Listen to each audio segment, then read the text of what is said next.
안녕하세요.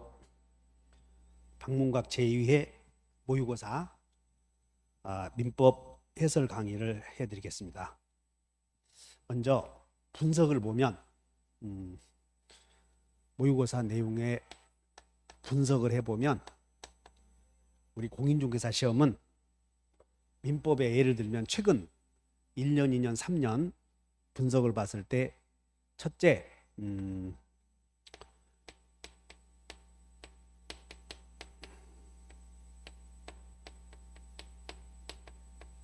최근 3년간 박스형 문제가 적어도 15문제에서 19문제, 20문제 정도 나옵니다. 그런데 오늘 모의고사는 오늘 치른 모의고사는 박스형이 4문제밖에 안 나왔어요. 그러므로 출제 유형과 많이 동떨어져 있다 이렇게 이해하시고, 두 번째는 사례형 문제, 박스형에서 박스형 포함해서 사례형 문제가 20문제에서 25문제 이렇게 나옵니다. 사례형 문제가. 그래서 사례형 문제는 이렇게 쭉 분석해 보면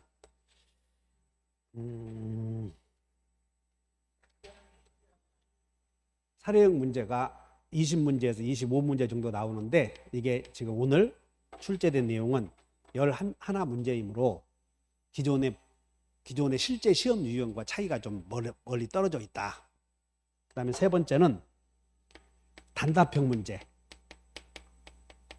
단답형 문제가 그냥 시험장 왔을 때 위안 삼아라 하는 문제가 적어도 5문제에서 6문제 정도는 출제가 됩니다.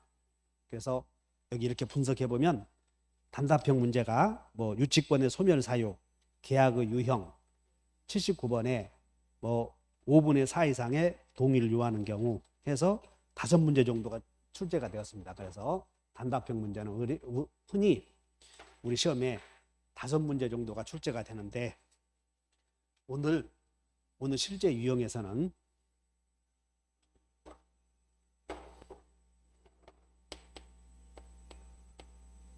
5문제가 출제가 됐네요.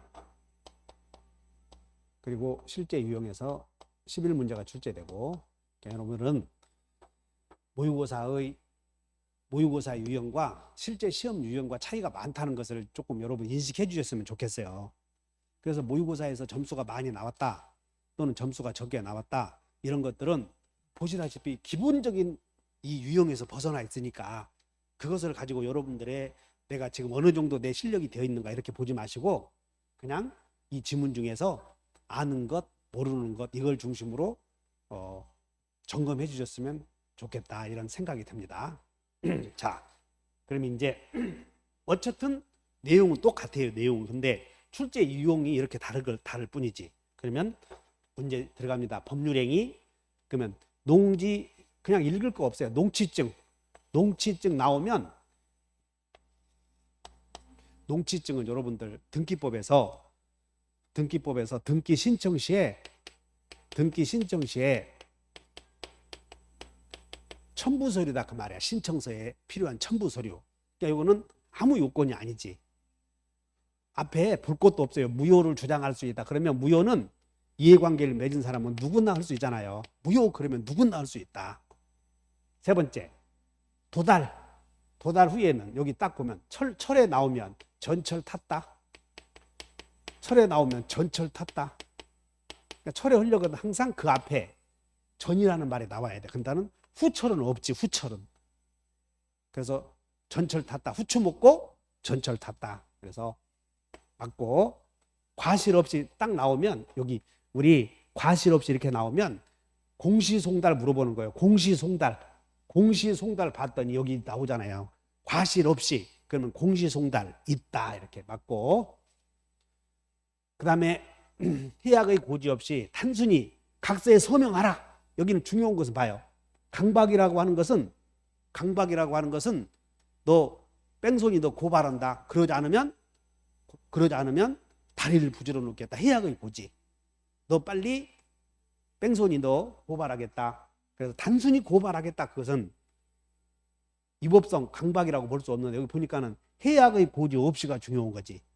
해약의 고지 없이 야 서명해, 그건 강박이 아니다 맞고. 그 다음에 2번 들어갑니다. 무효 취소. 자, 무효 취소 나오면 무효인 가등기를 유효한 등기로 전용의로 약정했다. 이것이 무효행위 추인이에요. 무효행위 추인은 무추세, 소 하면 틀렸지 이런 거. 무추세. 그 다음에 여기 반사이득행위 나오면 반추 없다. 반추 없다. 강행법규에 반하는 행위나 반사이득행위는 추인하여도 유효가 될 수 없다. 그 다음에 무권리자가 갑의 권리를 자기 이름으로 처분했을 때 본인이 무권리자의 처분행위. 자, 무효행위를 추인하면 새로운 행위. 무권대리계약에다 무권리자의 처분행위를 추인하면 무권추, 그러면 소급하여 효력이 변했으니까 변소 있다. 그래서 보니까 소급하여 맞네. 소급하여. 그 다음에 취소할 수 있는 법률행위를 취소한 후에는 제한 능력을 이유로 이루어진 법률은 불확정 유효 아니야? 그럼 이 불확정 유효를 나중에 취소하면 확정 무효가 되었지. 소급하여. 그럼 확정 무효니까 무효는 추인하면 새로운 행위가 될 수 있다. 그래서 없다, 틀렸네 이런 것들이. 그 다음에 제한 능력을 이유로 취소. 만약에 제한 능력자가 계약을 했을 때 취소는 누가 하냐면 제착사강과 대또승만이. 제착사강은 취소할 수 있잖아요. 전에도 후도 언제라도 할 수 있다. 그러니까 제한 능력자는 법정 대리인의 동의가 없으면 불확정 유효. 취소는 내 동의 얻을 필요 없다. 추인의 효력이 생기려거든 동의 얻어야 돼. 그래서 취소, 동의 없다. 그래서 3번이 맞고. 대리. 여러분들 계약이 성립되려거든 당사자가 있어야 되고 2층이 목적이 있어야 되고 의사표시가 있어야 되고 대리가 있어야 되고 조건기한 있잖아요. 근데 목적에서 강행법규에 반해서 무효이면 여기 대리까지 올라갈 필요도 없다는 것이야. 그래서 강행법규에 반했다. 표현대리 법률 적용될 수 없다. 그래서 강표 없다. 표현대리는 4층.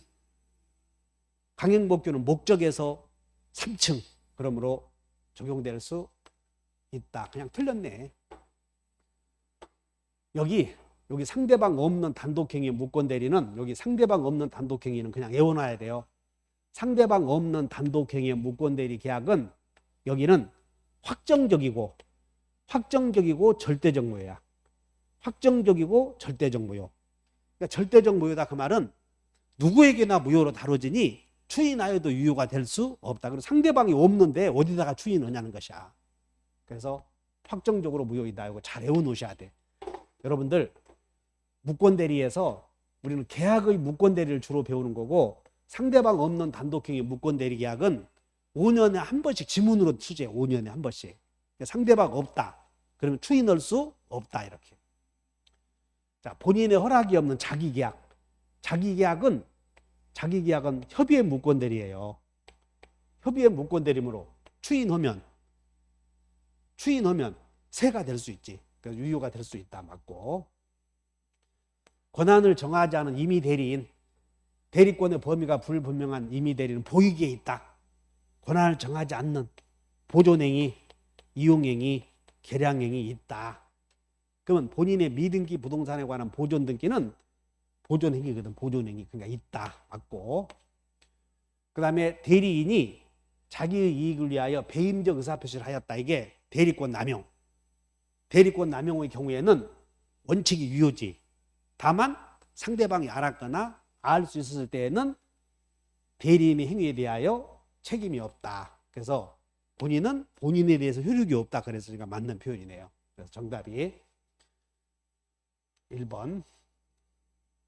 그 다음에 4번. 대리권 없는 을이 갑을 대리하여 병에게 토지를 매도하였다. 자, 대리권 없는 을이 갑을 대리하여 병과 매매했다. 그러면 본인과 법적 상태는 불확정 무효. 자, 1번. 을과 계약을 체결한 갑은 병의 추인의 대상이 체결한 병은 자, 본인은 이제 추인할 수 있지. 근데 추인은 본인의 입장에서는 아직 계약을 맺은 적이 없지 않습니까? 그러니까 추인의 대상은 맺을 짝이 하면 돼. 맺을 짝. 그래서 을에게 해도 되고 병에게 해도 되고 병과 거래한 특정 승계인 전득자에도 된다. 그래서 을, 병, 갑은 을에게 해도 되고 병에게 해도 되고 전득자에게 해도 된다. 그러니까 없다. 틀렸네. 2번. 병이 대리권 없음을 알았다. 우리 이렇게 배웠지 않았어요? 선처리는 최악이다. 선처리는 최악이다. 그냥 악이라도 최고일 수는 최고 안 경우 있다 해야지. 그래서 틀렸고. 그 다음에 상대방은 최고일 수 있지. 그러면 본인의 추인권 형성권이 있으므로 상대방은 최고했는데 상대방이 상당한 기간을 정하여 추인원래 거절을 최고했더니 본인이 침묵을 지켜. 그럼 본인의 의사는 추인이야 거절이야. 그럼 침묵은 현상 유지다. 그러므로 거절한 것으로 본다. 그래서 틀렸네. 만약 을이 미성년자다. 그럼 우리는 제대는 책임이 없다 배울까 이게. 제한능력자는 무권 대리에 대한 책임 없다. 제대는 책임 없다. 그러므로 없다 맞네 이렇게. 미성년자라면 무권 대리에 책임지지 않는다 이렇게. 그 다음에 대리인이 단독 상속했다. 그러면 단독 상속했으면 거절할 수 없다. 그래서 추인 거절권 행사할 수는 있다. 틀렸지. 정답이 4번. 무효가 아닌 것을 골라라. 주택법상 전매. 여기 전매 나왔네. 전매. 우지기가 우연히 직접거래 위반.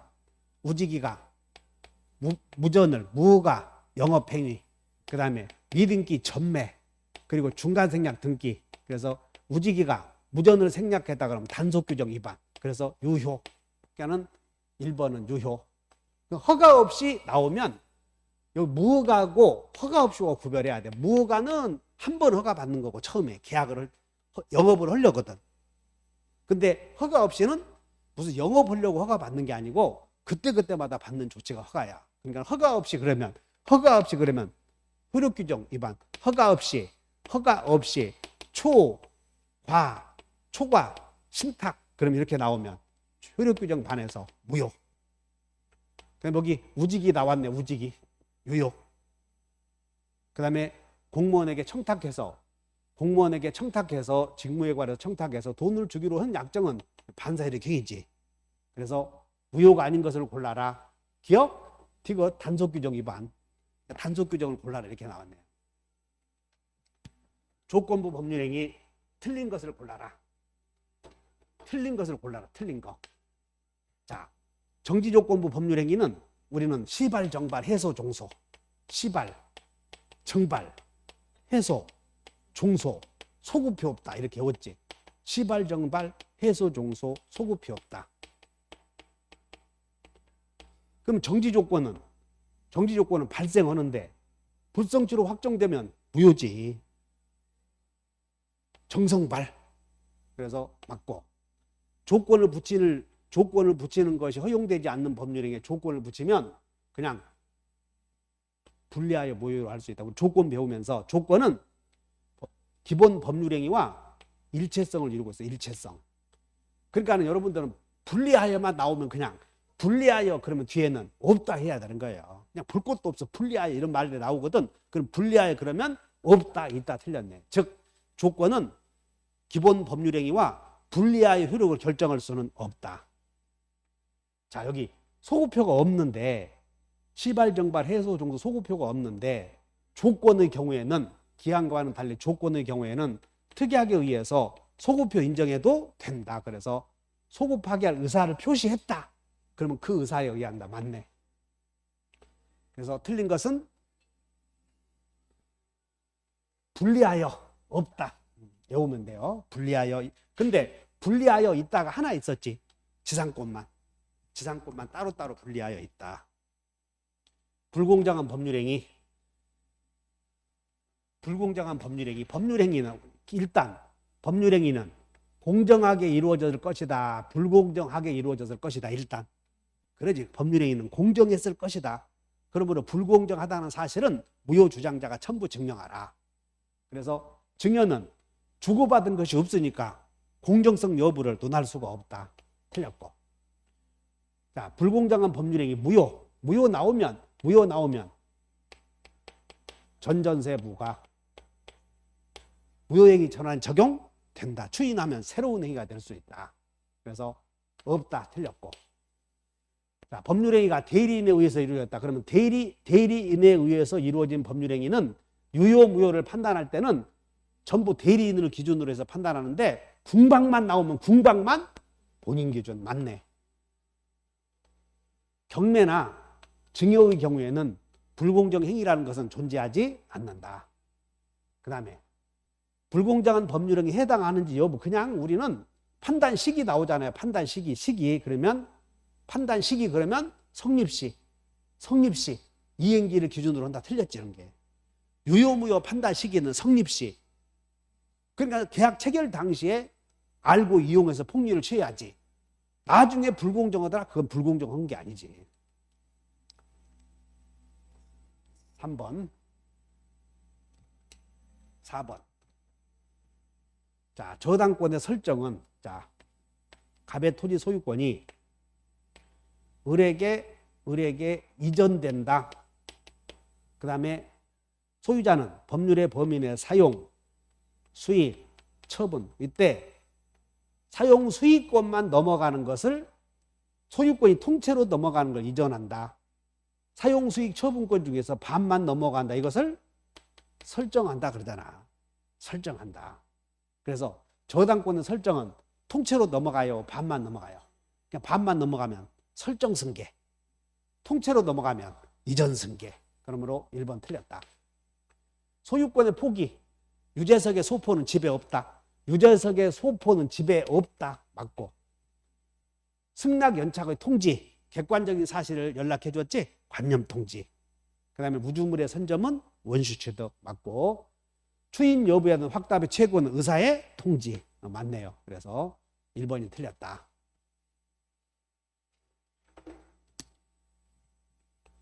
49번. 갑은 자신의 부동산을 을에게 매도하고 계약금 증도금을 받았는데 그 후 병이 갑의 배임행위에 적극하다마여 매매계약을 체결하고 등기를 하였다. 자, 갑이 을과 일단 매매를 했어. 그런데 갑과 병이 또 한 번 매매를 했는데 이게 이중 매매지. 그럼 이중 매매는 병이 알고 했어도 부답행위이므로 이중 매매, 삼중 매매는 유효인데 알고서 요청했다. 이걸 적극가담이라고 하지 않아. 그럼 적극가담했으면 무효가 되고 이유는 반사이득 행위라서.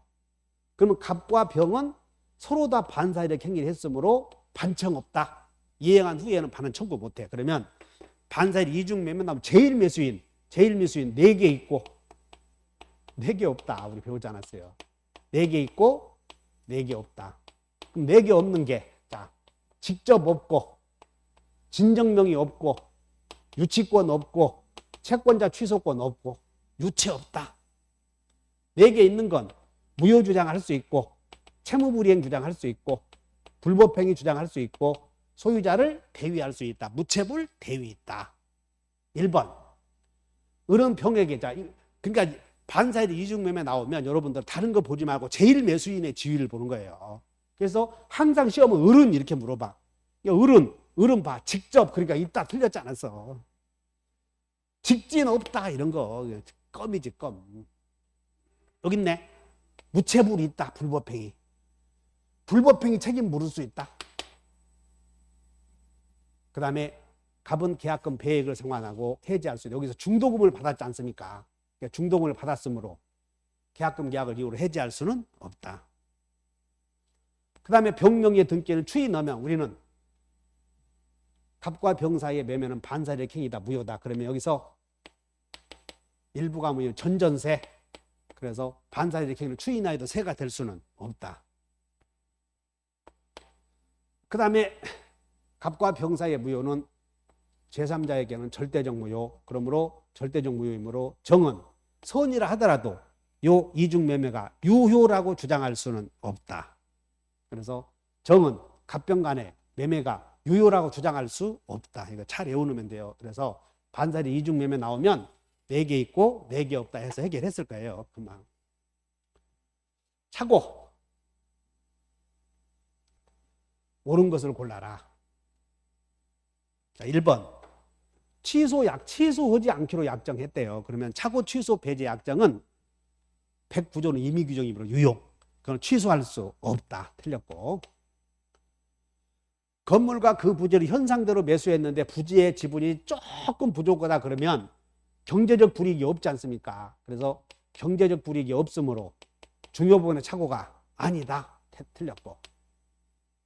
자, 3번 봐요. 제3자의 기망에 의해서 부동산 거래계약서에 서명 날인한다는 착각에 빠진 상태로 연대보증 서면에 날인했을 때는 사기에 의한 취소 문제가 된다. 사기는 일치. 사기는 일치. 착오는 불일치.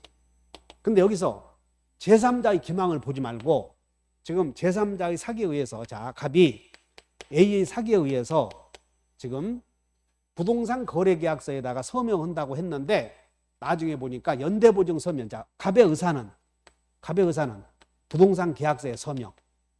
근데 표시는 실제 서명은 연대보증. 일치 불일치.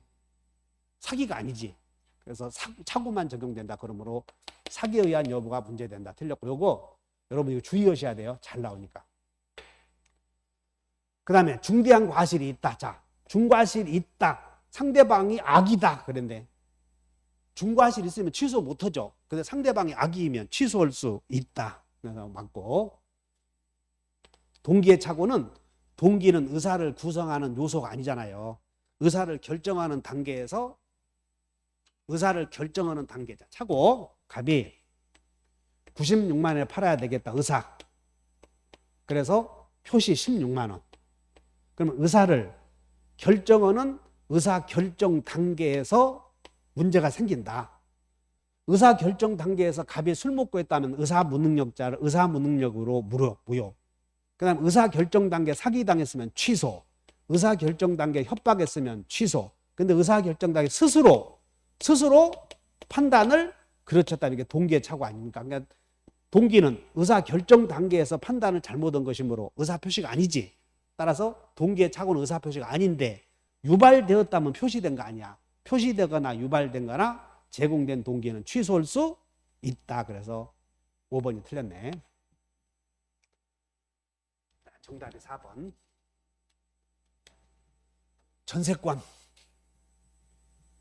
전세권에 관한 설명이 다 틀린 거.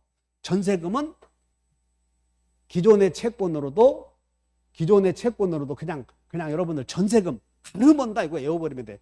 가름이 뭐냐? 대신한다 그 말이지. 있다. 자, 건물 전세권이 법정갱신. 그럼 법정갱신은 등기 없이도 의사표시 없으니까.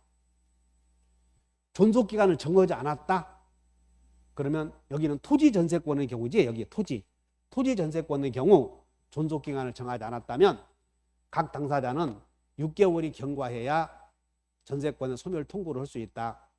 자, 약정하지 않으면 6개월이 경과해야 아니라 언제든지 소멸 통고. 그러면 그 소멸 통고가 상대방에 도달한 날로부터 몇 개월? 6개월. 그러니까 도달하면 6개월. 그래서 헷갈리게 됐네요. 3번 틀렸고.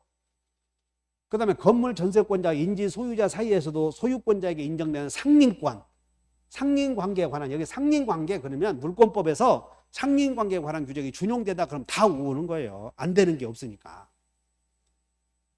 존속기간의 만료로 전세권이 소멸했다. 그러면 전세금 받을 때까지 전세권은 소멸하지 않지. 그러므로 담보물권적 권능은 소멸하지 않지만 용익물권적 기능은 소멸한다. 맞네.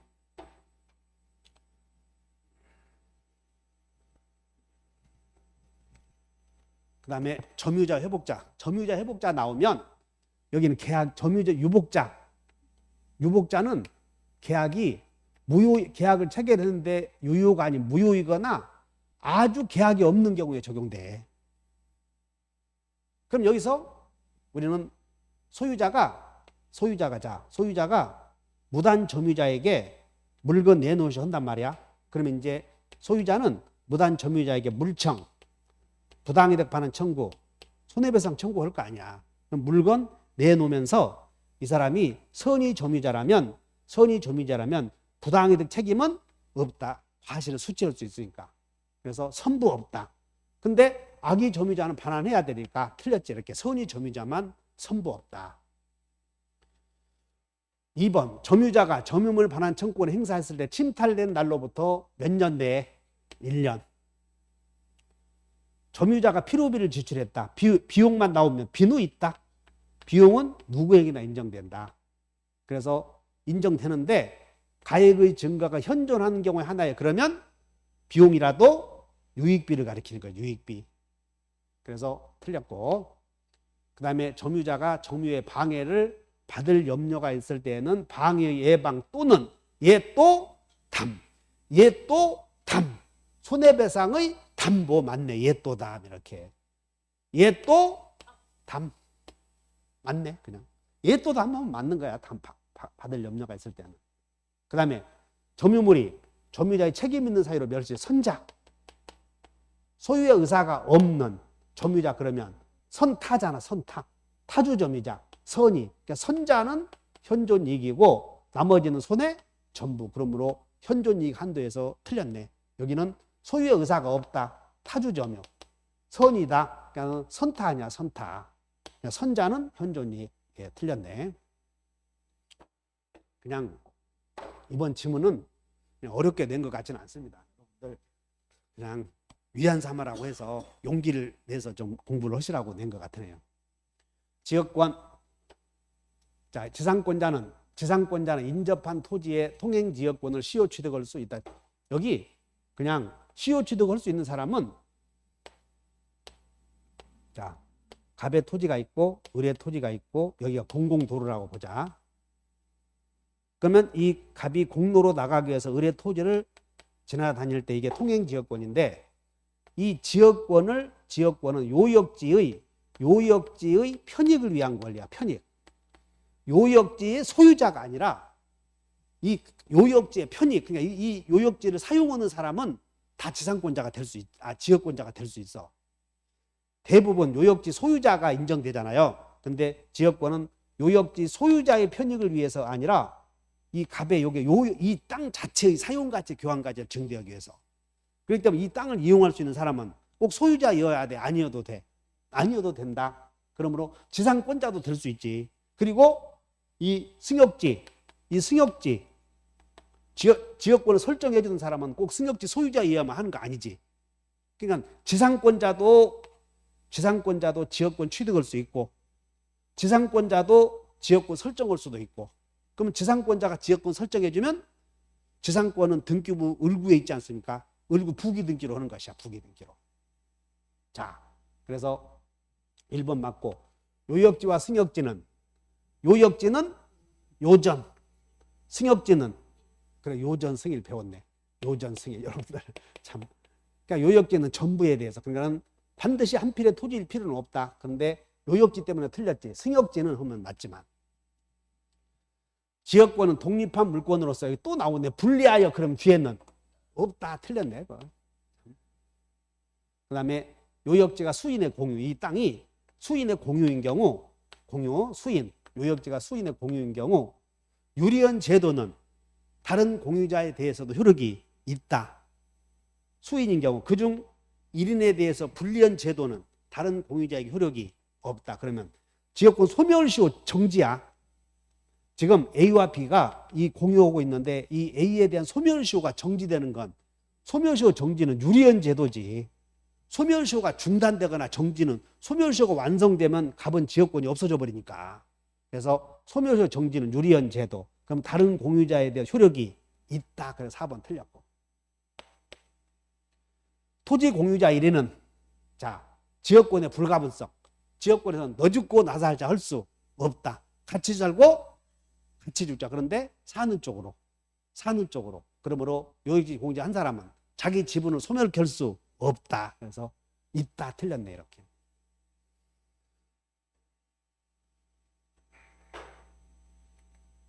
점유권. 점유에 기한 소와 본권에 기한 소는 점유에 기한 소와 본권에 기한 소는 서로 영향을 주지 않는다. 그래서 점유권에 기인한 소는 본권에 관한 이유로 재판할 수 없다. 이게 무슨 뜻이냐면 갑이 을에게 소유자가 임대해 줬대요. 임대. 근데 임대해 줬는데 임차인이 기간이 만료되었는데 반환해 주지 않자 미반환하자 가서 갑이 손가락 들고 을을 몰아낸 거예요. 그러니까 을이 점유물이 직접 점유자가 임차인이 침탈당했지. 그럼 침탈당한 사람은 점유의 소 제기할 수 있잖아요. 그래서 침탈해간 갑에게 소를 제기했더니 판사가 네가 왜 빼앗아갔어? 그랬더니 사실은 내가 소유자인데 이 친구가 반환해주지 않아서 침탈해갔다. 그러니까 어쩌라는 얘기야. 그러니까 침탈이야 아니요? 그랬더니 침탈이래. 침탈해갔으면 소유자의 소유권의 유무를 묻지 않는다 그 말이야. 그러니까는 이 을이 점유권에게 소를 제기했을 때 침탈자가 소유권 있느냐 없느냐 물어 안 물어? 물으면 안 된다 그 말이야. 그래서 본권에 관한 이유로 재판할 수는 없다. 그래서 있다 틀렸어요. 이런 것들이. 그 다음에 2번 육계점은 추정된다. 자평공 성계적. 자평공 성계적. 계속한 것으로 추정된다. 그 다음에 부동산 점유자가 점유물에 대해 행사하는 권리는 적법하게 여기서 육계점은 추정된다 해서 육계점 중에서 자평공, 자주점유, 평온점유, 자평공, 성계적인데 이 적법점유의 추정은 등기로 동시되는 부동산은 적용되지 않는다. 그래서 부동산 점유자가 나왔네. 그래서 추정되는 것은 아니다. 틀렸고 전세권, 임대차, 기타 관계로 이게 점유 매개 관계예요. 점유 매개 관계. 타인으로 하여금 물건을 점유하게 한 자는 간접으로 점유권 있다. 그래서 5번이 정답이고 물권 변동. 의사표시 있으면 등기하여야 의사표시 없으면 등기 없어도 상속은 알아야 몰라도 그래서 상속에 의하여 피상속인의 점유권은 상속인에게 이전되지 않는다. 상속권이면 몰라도 점유권도 몰라도 소유권도 몰라도 등기 없이도. 그래서 1번 틀렸지. 점유권을 물었잖아요. 점유권은 등기하지 않아도 되지. 소유권은 등기해야 되고. 그런데 소유권은 등기해야 돼요. 등기 안 해도 돼요. 사망하면 몰라도. 물권에 관한 등기가 원인 없이 말소되었어도 물권은 소멸하지 않는다. 부적법하게 말소되었어도 물권은 살아있지. 회복 등기 하잖아요. 그래서 여기 봐. 아무런 영향을 미치지 않는다. 맞네. 이 말은 등기가 원인 없이 부적법하게 말소되었어도 내 토지가 소유권이 있는데 다른 사람이 서류를 위조해서 말소했어도 내 소유권은 죽었다. 살아있다. 영향을 주지 않는다. 맞네. 신축 건물의 보존 등기를 완성 전에 하였다. 우리는 보존 등기는 대장에다가 등록을 하고 먼저 등록을 하고 그 다음에 보존 등기를 하게 될 텐데 그럼 건물이 완성되기 전에 미리 했대요. 미리. 그래서 우리는 미리 한 등기도 실체관계에 부합하면 그 등기는 유효. 그래서 틀렸고 미리 한 등기도 유효. 틀렸고 부동산 공유자 한 사람은 공유물에 관한 보조령으로서 공유물에 맞춰진 제3자 명의의 등기의 전부의 말소를 구할 수 없다. 그래서 이거 잘 보셔야 돼요. 자, 1번 공유자 A, B 2번 소유권 이전, 전부 이전, 소유자 C. 근데 C 명의로 이게 등기가 되었대요. 그럼 공유자 A, B 중에 공유자 한 사람이 자기 지분을 제외한 B의 지분까지 포함해서 이렇게 팔아서 등기했다면 A의 지분은 유효잖아. 그래서 B는 A의 지분을 제외한 나머지만 말소 청구하는 것이야. 그런데 공유자 A와 B가 이 C는 A와 B와 상관없이 전부를 지가 서류를 위조해서 말소했잖아요. 그럼 보존행위는 전부에 대해서 말소할 수 있다 해야지. 그래서 제3자 명의의 전부, 말소 없다 틀렸고. 그 다음에 시효 완성. 우리 시효 완성. 그 시효 완성 시환이는 등기하면 소원 취득. 소급하여 원주 취득. 소급하지 않는다. 그래 틀렸네. 소원 취득. 자, 56번 갑니다. 지상권에 관한 설명이다. 옳은 거. 지상권은 남의 토지를 빌려서, 자, 갑이 소유하는 토지를, 을이 토지를 빌리는데, 빌리는 이유는, 목적은 건물, 공작물, 수목 등을 소유하기 위하여거든. 위하여. 그러니까 나중에 건물 토지 빌려서 지어서 소유하려고. 그러므로 지상권 설정 계약 당시 을이 여기다 건물 꼭 있어야 돼. 나중에 지으면 돼. 아니, 이 을이 건물, 공작물, 수목을 소유하기 위해서 빌리잖아. 건물을 지어서 소유하려고. 그러니까 있을 필요 없지. 1번 틀렸다. 지상권자는 의사에 반해서 물권법에서 지상권은 대부분 지상권은 강시다. 강시, 강행 규정. 그러므로 양도할 수 있다. 강행 규정이야 지상권은. 따라서 자유롭게. 그리고 물권은 우리가 재산권의 물권과 채권의 공통적 특징이 양도, 상소, 대위, 포기. 근데 물권은 양도할 때 누구의 동의도 요하지 않아. 그래서 자유롭게 양도할 수 없다 틀렸고. 지상의 공간은 상하의 범위를 정하여. 상하의 범위를 정하여 그러면 구분지상권이에요. 지상권을 목적으로 할 수 있다. 상하의 범위를 정해서. 지하에는 터널, 지상에는 송전선. 구분지상권. 그 다음에 4번 지상권이. 그러면 지상권이 저당권의 목적이다. 을구에 1번 지상권, 여기 1-1번 저당권이 됐대요. 근데 지상권자가 지료를 연체해서 소멸 청구하면 이거 소멸하려거든. 등기법에서 이해관계이 있잖아요. 그러니까 말소하려거든. 이 사람의 승낙 얻어야지. 그래서 지상권이 저당권의 목적이 되었을 때 지료 연체를 이유로 한 지상권의 소멸 청구는 이거 없애고 하려거든. 이거 동의 얻어야지. 그러므로 저당권자에게 통지한 후 상당한 기간이 경과해야 효력이 생긴다. 맞네. 그 다음에 지상권 소멸 시 지상권 설정자가, 자, 지상권이 소멸했어. 그러면 지상권자는 토지를 더 쓰고 싶을 수도 있고 그만 쓰고 싶을 수도 있고, 토지를 더 쓰고 싶으면 갱신 청구, 그만 쓰고 싶으면 지상물을 수거하여 원상회복. 근데 지상물을 수거해서 원상회복하려고 했더니 설정자가 상당한 가격을 제공하고 건물을 팔아라. 그럼 팔아야 되겠어. 기어이 폭파시켜야 되겠어. 팔아야지. 그래서 매수를 청구한 때는 지상권자는 거절로 써야 틀렸지 않았어요. 이런 게. 이해하셨죠? 그래, 이게 지상권 설정자의 지상물 매수 청구권. 자, 더 쓰고 싶으면 갱신 청구해. 그랬더니 토지 소유자가 안 돼. 지상물 사가. 이게 지상권자의 지상물 매수 청구권. 그만 쓰고 싶으면 원상 회복해야 돼. 지상물 수거하려고 했더니 설정자가 상당한 가격을 제공하고 팔아라. 그러면 팔아야 돼. 기어이 폭파시켜야 돼. 그게 설정자의 지상물 매수 청구권. 4번. 어때? 좀 재미있어요? 하여튼 어쨌든 문제를 풀면 고개는 끄덕여지잖아. 다행이네요. 갑은 5분의 3, 을은 5분의 2의 지분으로 공유하고 있다. 갑이 협의 없이 임대 물어보면 갑이 을과 협의 없이 토지를 임대. 그럼 임대하는 관리행위 아니야. 관리행위는 지분의 과반수.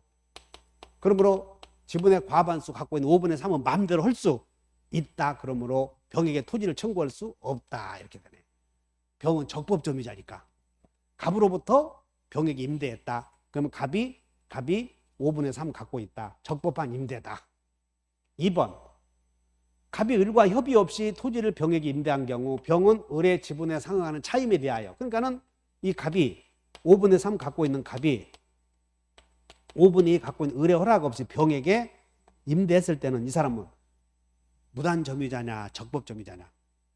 적법점유자니까 을은 병에게 부당이득 내놓으실 수도 없고 나가실 수도 없어. 그러면 부당이득은 누구에게? 갑에게. 요런 내용을 잘 봐야 돼. 병은 을의 지분에 상응하는 차임 상당액을 을에게 을에게 반할 의무가 없다. 이거 맞네.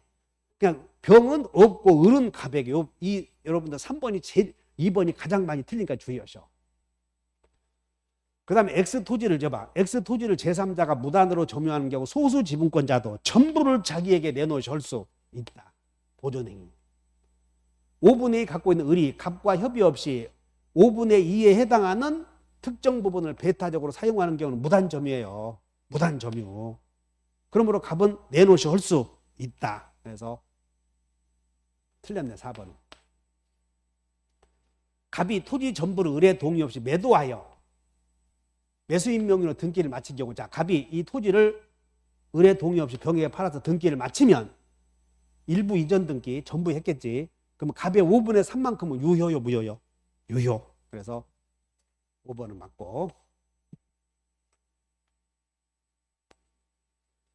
아느냐 모르냐가 중요한 거지 쉽다 어렵다 이게 중요한 게 아니에요. 갑은 자신의 토지와 재산 건물 중 건물만 을에게 매도하고 갑이 우할의 동일인 소유였다 건물만 팔았잖아. 그리고는 건물 철거 약정 없이 아무런 약정 없이 이전 등기 해주면 이 을은 이 토지에 대한 관법지 취득했네요. 관법지. 을은 관법지를 등기 없이 취득했다. 맞네. 2번.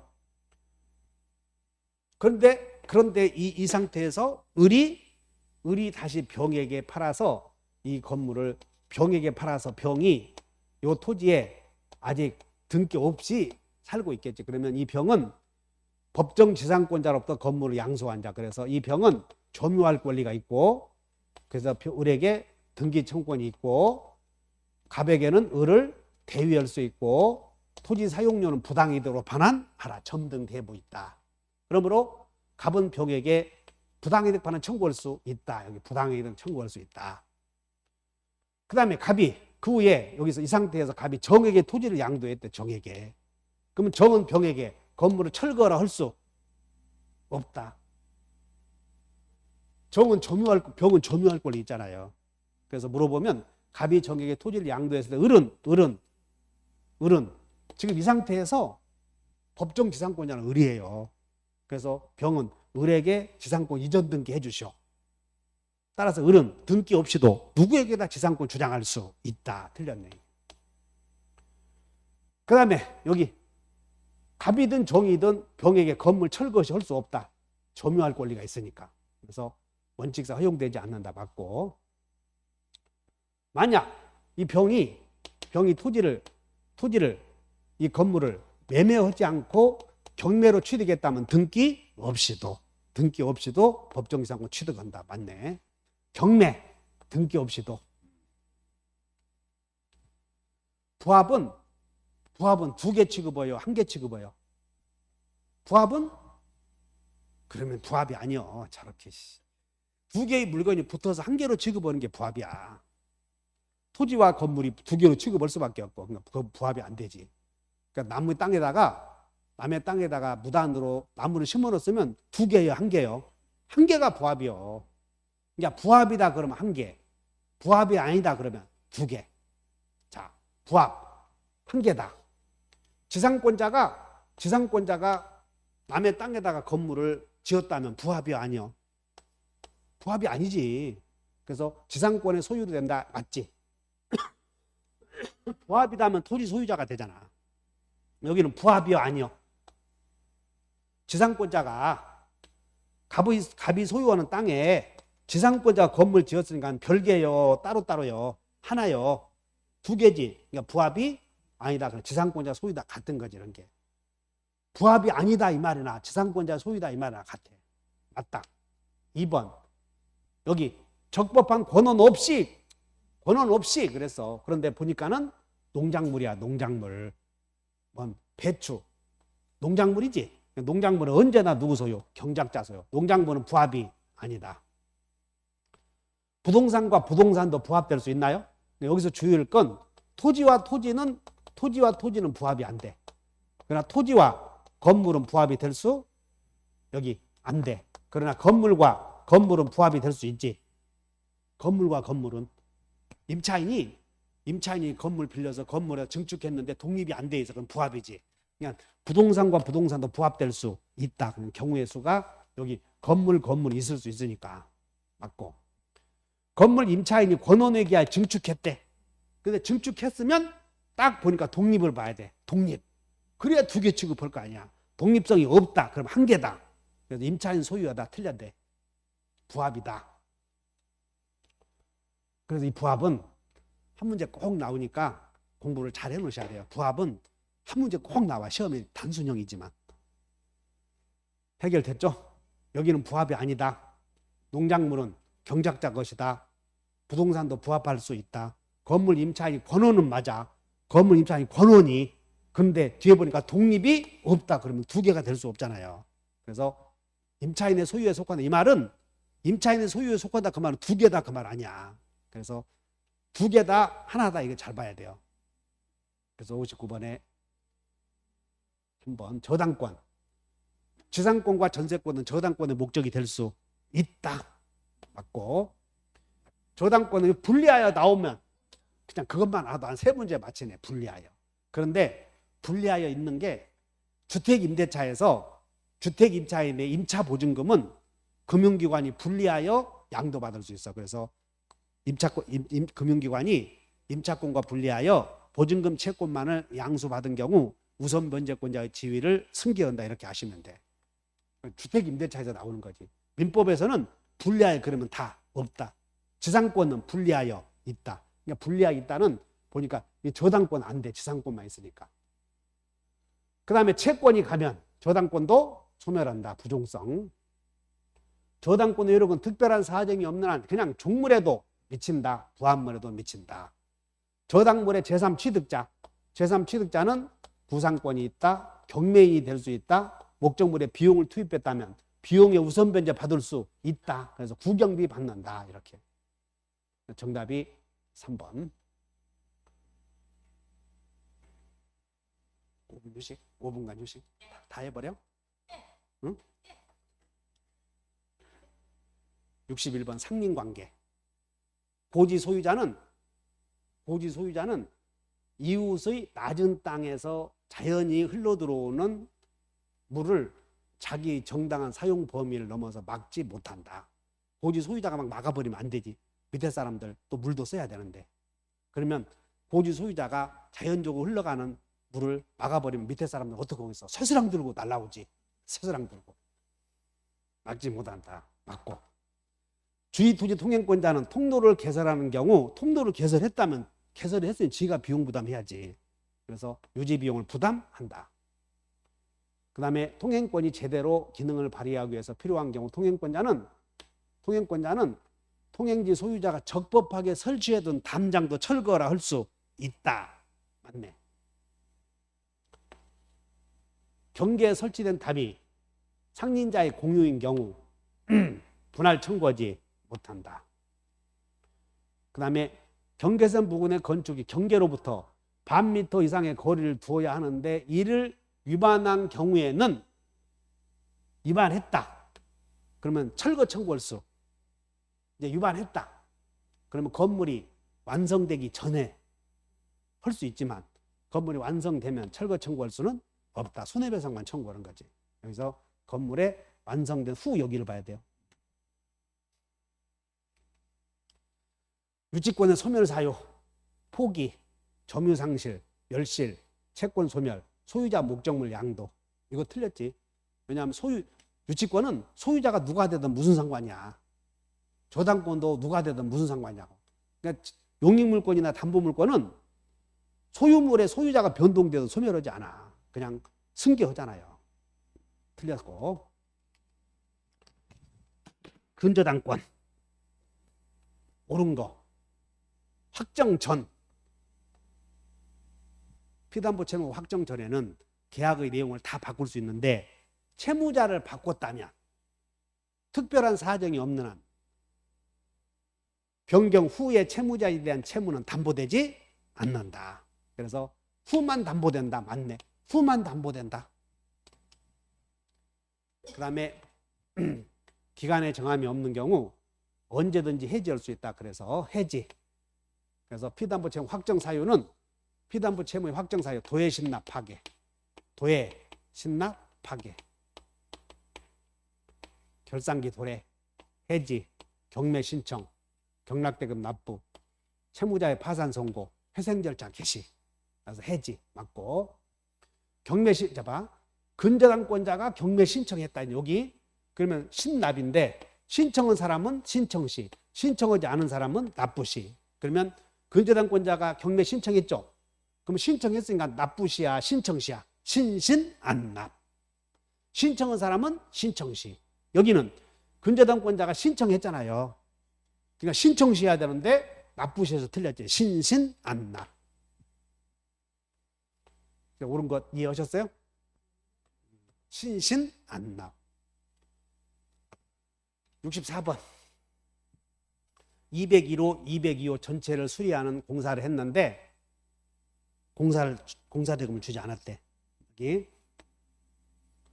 갑이 소유하는 건물은 을이 창호공사 사건이잖아. 201호, 202호. 근데 계약서 쓸 때는 하나의 도급계약 쓸 때는 201호, 202호에서 나오는 공사비를 받기로 한다. 하나의 계약서에서.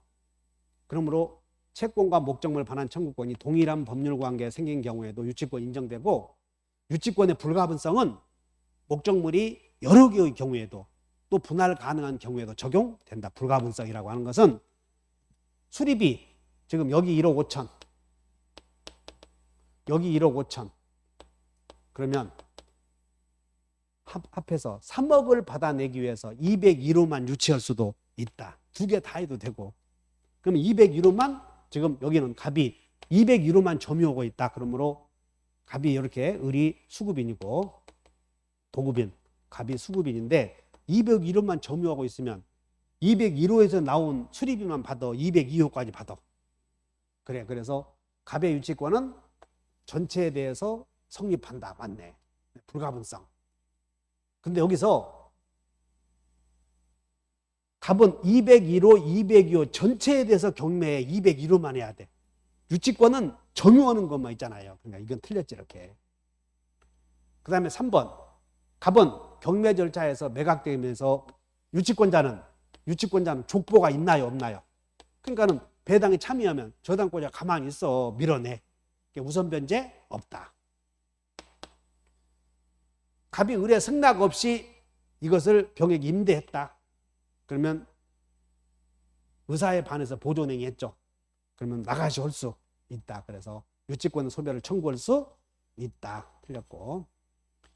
갑이 을에 승낙 없이 201호를 병에게 임대했을 때 임차인은 승낙 없이 갑으로부터 임차받은 임차인은 소유자에게 임차권 주장할 수 없다. 있다. 틀렸네요. 이렇게 대항하지 못한다. 64번은 31회 때 나온 건데 그냥 잘 이해하시고, 여기서는 뭘 물어봤냐면 이 264번의 포인트는 뭐냐면 유치권의 불가분성을 물었던 거예요. 유치권의 불가분성, 이 불가분성의 불가분성의 적용은 유치물이 하나인 경우에만 여러 개의 경우에도 전부 받을 때까지 유치한다. 그 말은 전부. 계약의 성립, 청불, 승특, 청불, 승특 나왔네. 그 다음에 상호 교차되었다 그러면 양청도, 양청, 발이여 도요, 도. 나중에 청약이 도라면 나청도. 그 다음에 변경을 가해 승낙했다면 조변 본다. 소변 본다. 연착된 승낙은 볼 수 있다. 그 다음에 5번 미리 정한 기간 내 이의를 하지 않으면 승낙한 것으로 본다는 뜻을 청약서에 표시했다 하더라도 상대방이 이 기간 내에 승낙하지 않는다고 해서 계약이 성립되는 것은 아니다. 성립되지 않는다. 맞네. 그래서 3번은 뭘 물어보냐면 3번은 이렇게 써놓으면 돼. 계약의 성립 시기. 격지대 간의 격지자 간의 계약의 성립 시기. 그다음에 승낙이 있으면 격승발, 승낙이 없으면 양청도, 청약만 있으면 양청도. 그 다음에 승낙이 없이 성립하는 경우, 승낙이 없어도 계약이 성립된다. 승낙으로 볼 만한 사실이 있으면 의사실현. 이게 격지자 간의 계약의 성립 시기 3개. 66번. 갑은 자신의 건물을 을에게 임대하였고 을은 병의 동의 없이, 그러니까는 자, 갑이 을에게 임대하였고 을이 병에게 무단으로 양도하였다. 그럼 여기서 여기 임대인은 무단 양수인 전차인에게 물부손중 뭐만 있다? 물만 있다.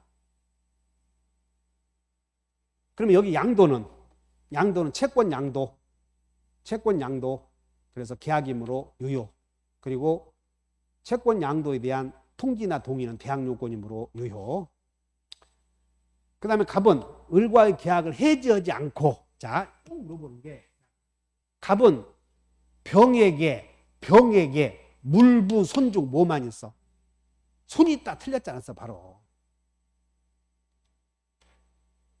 됐나? 그 무단 양도나 전대시 포인트가 여기야. 임대인은 무단 양수인이나 전차인에게 물청, 부청, 손청 중 물만 있다.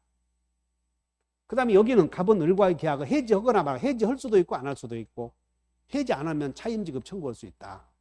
맞고.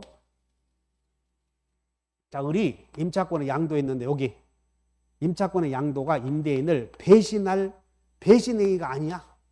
그러면 계약을 해지하지 못한다. 그래서 배신행위라고 볼 수 없는 한 갑은 계약을 해지할 수는 없다. 그것이 가구점 사건이야. 가구점. 임차인이 사거리에서 여기서 가구점을 하고 있어. 근데 가구점이 장사가 잘 되겠어 안 되겠어? 잘 되지. 근데 임차인이 가구점이 잘 되는데 집사람에게 여보, 나 이제 검단 박물관에서 자격증 취득했네. 비로소 밤에 공부하면서. 그러니 나는 강화의 땅을 보러 다니기 위해서 보다 더 넓은 세상으로 갈 테니 임차권을 당신이 양도받아서 가구점 운영하시게. 그래서 임차인이 배우자에게 임차권을 양도한 사건이야. 배우자에게. 그리고 나는 보다 더 넓은 땅으로 나간다. 그래서 임차권 양도가 배우자에게 양도한 것은 임대인을 배신할 행위라고 볼 수 없지. 그래서 임대인은 계약을 해지하지 못한다. 가구점 사건. 맞다. 3번. 만약 을이 갑의 동의를 받아서 동의를 얻었다. 양도했다면 우리는 그냥 여러분들 집합건물법이든 지상권이든 임대차든 연체료 이렇게 연체 승계하지 않는다 그런 거야. 연체 승계하지 않는다. 맞네. 자, 그래서 무단 양도 전대 나오면 임대인은 무단 전차인 양수인에게 물청, 부청, 손청 중에 물만 있다 이렇게 외워버리면 돼요. 거기에서 답이 나와. 제3자를 위한 계약.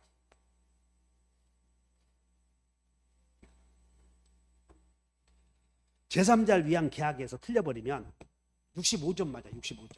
그래서 갑이 을과 매매계약을 해. 갑이 을과 매매계약을 하면서 계약서 여기다 단서에다가 대금 1억은 네가 병에게 준다. 이게 제3자를 위한 계약 아니야.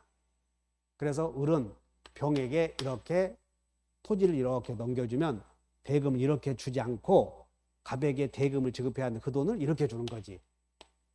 이때 요청한 요약자, 낙약자, 수익자, 법에서는 채권자, 채무자, 제3자. 자, 첫째, 낙약자가 수익자에게 급부를 한 후에 이렇게 돈을 지급한 후에 계약이 해제되었다면 을은 병에게 부당이득 내놓으실 수 없다. 그래서 병은 제3자를 위한 계약에서 제3자의 지위는 낙약자에게, 이 사람에게, 낙약자에게 형청손만 있고 형성권, 그 다음에 청구권, 그리고 손해배상 청구권만 있고 그리고 부당이득 반환 의무는 없다. 이렇게. 그래서 을이 대금을 지급한 후에 계약이 해제되었어도 을은 갑에게 원상회복 청구하는 거지 병에게 청구하는 것은 아니다. 맞고. 2번. 수익자가 수익의 의사표시 했으면 청구권이 생긴 거예요. 수익의 의사표시 하기 전에는 형성권.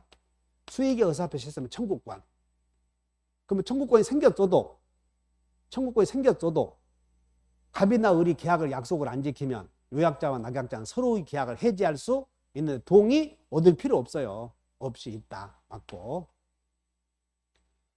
자, 여기서 중요한 건 낙약자는 요약자 갑과의 계약에서 생긴 효력을 가지고 여기가 유효인 경우다.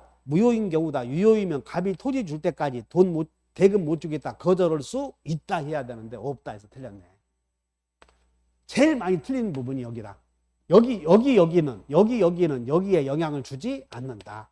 병도 영향을 주지 않는다. 여기도 영향을 주지 않는다. 오로지 이 매매의 유효 무효는 당사자 목적 의사 표시는 갑과 을에 의해서만 좌우된다.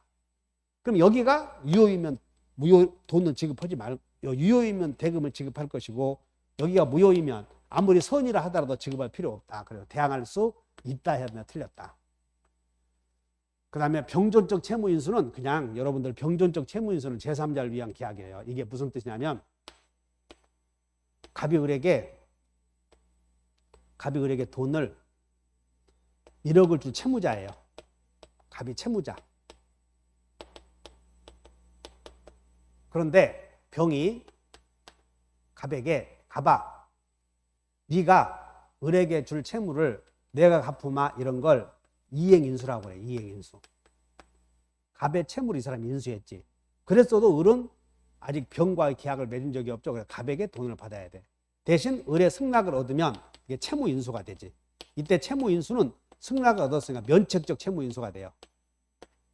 면책적 채무인수. 자, 이번에는 병이 갑아 네가 을에게 줄 채무를 네가 갚을 수 있으면 너도 갚고 나도 갚을 수 있으면 나도 갚겠다 해서 승낙을 얻었다면 이 갑과 병 사이의 계약은 병존적 채무인수이고 과거의 을은 갑에게만 1억을 받을 권리가 생겼는데 병과 약속에 의해서 병존적 채무인수라는 계약에 의해서 을은 병에게도 없던 권리가 생겼죠. 그래서 여기에 자, 채무인수 이렇게 나오면 채무인수 이것은 면책적 채무인수다.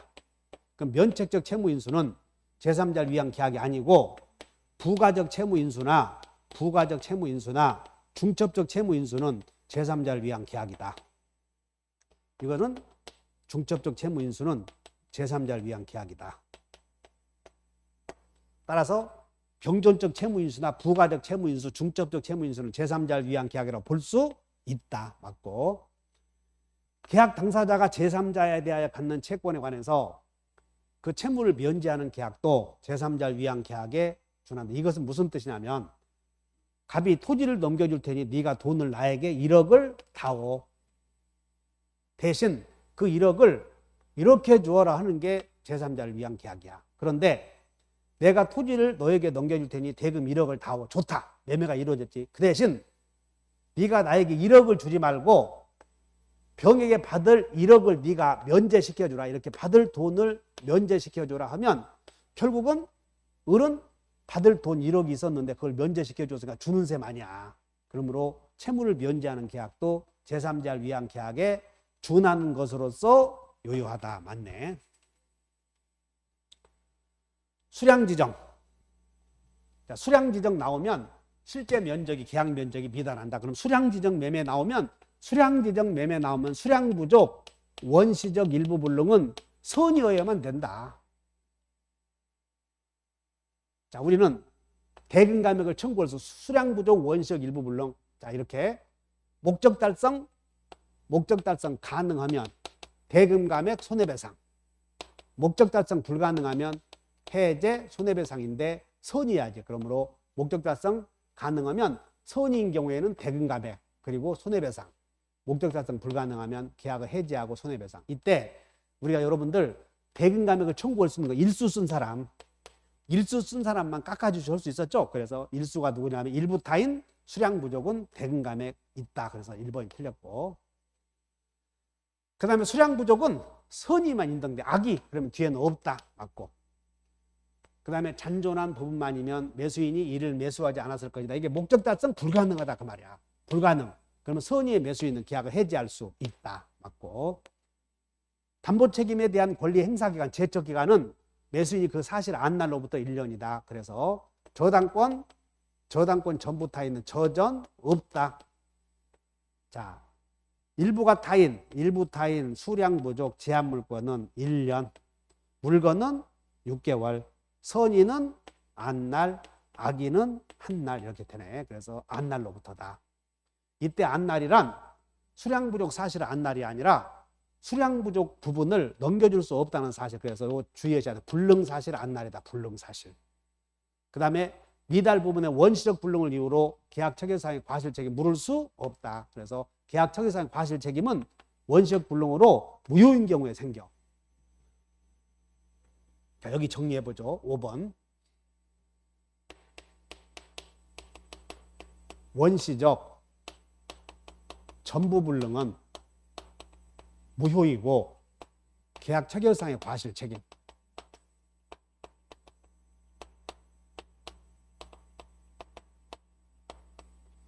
그 다음에 원시적 일부 불능의 경우 이게 유상계약에 그냥 이렇게 외우면 돼. 유상계약, 매매교환, 유상계약, 매매교환, 유상계약의 원시적 일부 불능은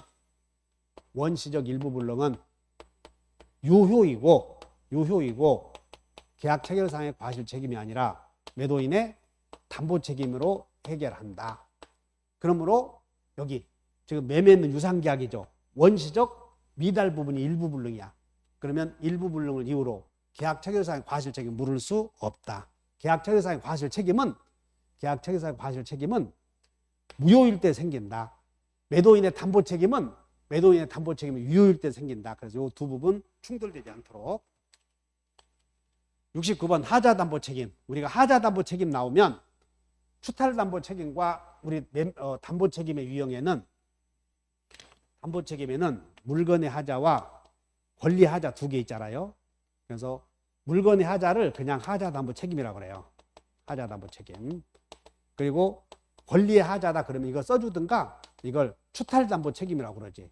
근데 이런 표현은 자주 안 쓰고 그냥 권리의 하자다 나오고 물건의 하자담보 책임은 특히 그냥 하자담보 책임이라고 한다. 그러면 여기는 하자담보 책임이라고 돼 있잖아요. 여기는 권리의 하자가 아니고 여기는 물건의 하자다 이렇게 이해하시면 돼요.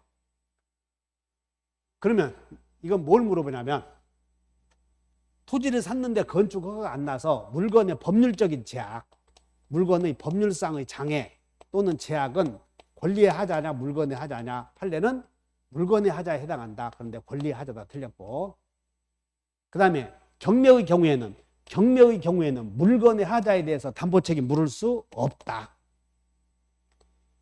그 다음에 하자담보 책임은 물건이고 선의의 매수인은 안날로부터 선의 매수인 아니고 물론 선의 무과실 해야지. 선의 무과실 매수인은 안날로부터 1년이 아니라 6개월이야. 그래서 선의 무과실의 매수인은 6개월 내에 담보 책임 물을 수 있어야 되고 틀렸고, 그 다음에 매도인이 매매 목적물 하자가 있다는 사실을 알면서 매도인이 악이다. 이를 매수인에게 고지하지 않고 담보 책임을 지지 않겠다고 특약을 했다면 그러면 그 책임을 면할 수 없다. 담보 책임에 관한 민법의 규정은 임의 규정인데 따로 특약이 있으면 책임 안 지죠. 근데 특약을 했어도 매도인이 고지하지 않거나 특약을 해놓고 제한 물건을 설정했다든가 그런 행위에 대해서까지 책임을 면하는 것은 아니다. 맞고, 매도인의 담보 책임은 여기 과실이 없어 책임져야 된다. 무과실 책임이다. 그런데 지금 중고 자동차를 사러 온 매수인이 하자가 있는지 없는지 확인하기 위해서 자동차를 타고 잠시 시운전 한다고 하더니 자가를 봐서 일단 되게 몰아버린 거예요. 바퀴가 터져버렸네. 그럼 하자의 발생 및 확대에 조력을 했다, 매수인이. 그러면 손해배상을 산정할 때는 과실상계를 고려한다. 그때는 원래는 과실상계 고려할 수는 없지만 하자의 확대에 매수인의 행위가 개입이 되었다면 그때는 손해배상을 결정할 때 범위를 참작할 수 있다. 그래서 없다 틀렸네요. 정답이 5번. 4번은 뭘 물어보냐면 담보 책임은 임의 규정이다. 특약이 있으면 안 진다. 근데 특약을 했어도 하자가 있다는 사실을 알고서 알리지 않았다. 그러면 하자가 있다는 사실을 알고서 알리지 않았다. 그 사실은 주장자가 증명해야 되겠지. 계약의 유형 옳은 것은 부동산 매매계약은 낙채쌍류 낙성계약이다. 그러므로 요물계약이다 틀렸고 현상광고는 낙채, 현상광고는 낙성계약, 현상광고는 요물계약이고 편무계약이고 그 다음에 유상계약 이렇게 가지. 요물계약, 편무계약, 유상계약이다. 그래서 요물, 유상계약이다. 맞고 현상광고는 요물, 쌍무계약이다. 틀려. 편무계약이다. 걔를 찾아준 사람에게 돈을 주겠다. 그러면 걔 찾아온 사람은 이행해버렸잖아요. 그러니까 나만 돈 주면 되지. 그러니까 편무계약이다.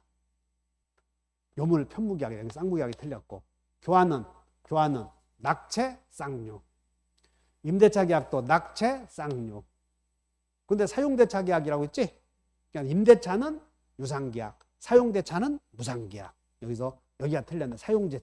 사용대차는 낙채, 쌍무. 낙채, 쌍무. 사용대차는 낙성계약, 채권계약, 편무계약, 무상계약. 낙채, 편무. 임대차는 낙채, 쌍류. 쉬워요? 71번. 갑은 자신의 X건물을 교환하기로 합의하면서 가액 차이로 생긴 보충금을 주기로 약정하였다. 대신 Y 토지에 설정된 저당권의 피담보 채무를 이행 인수하기로 했다. 갑은 X건물을 이렇게 넘겨주기로 하고 을은 Y 토지. 근데 가액 차이로 발생해서 X 토지에 대한 저당권 갑이 이게 이제 여기에 저당권이 있었나 봐. 그럼 요거 저당 채무를 갑이 뭐 하겠어? 인수하기로 하였다. 이행 인수. 그럼 여기서 물어보는 건 갑이 이행 인수하기로 했는데 돈을 안 갚잖아요. 그러면 채무 불이행을 이유로 을은 계약을 해지할 수 있다. 이런 걸 물어보려고 그래. 자, 우리는 이제 교환 계약은 교환은 낙채, 쌍유, 그러니까 쌍무계약이니까 동시행 항변권 위험부담 문제가 적용되는 거야. 쌍동이. 쌍무계약 그러면 동시행 위험부담 쌍동이. 그러니까는 딱 보면 위험부담 적용된다. 2번. 갑이 이행한 보충금을 지급하지 않는 한.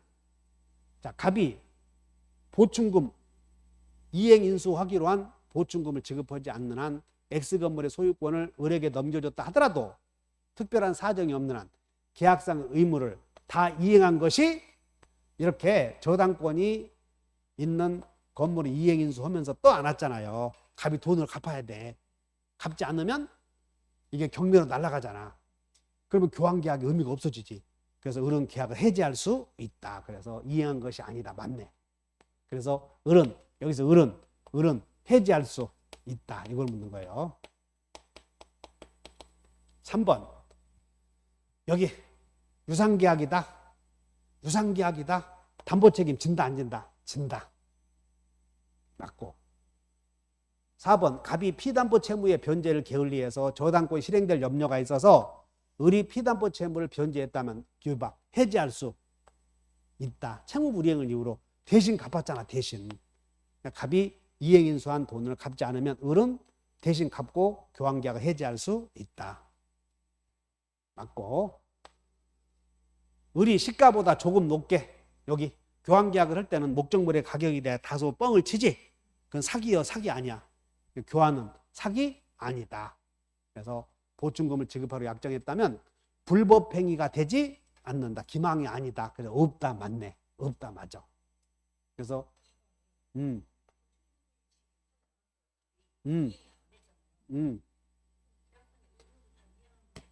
지금 지금 갑이 이 토지의 저당권 있잖아요. 그러니까 저당권 있는 땅을 등기해 줬어. 그리고 갑은 건물에도 서로 등기해 줬고. 근데 등기된 땅에 대해서 지금 저당권 채무 갚아야 되잖아. 갚지 않으면 경매로 인해서 소유권 날아가지. 그럼 교환계약의 의미가 없어지지. 그냥 갑이 돈을 갚아야 돼, 갚지 말아야 돼. 갚아야지. 근데 보충금을 이행인수한 보충금을 지급하지 않는 한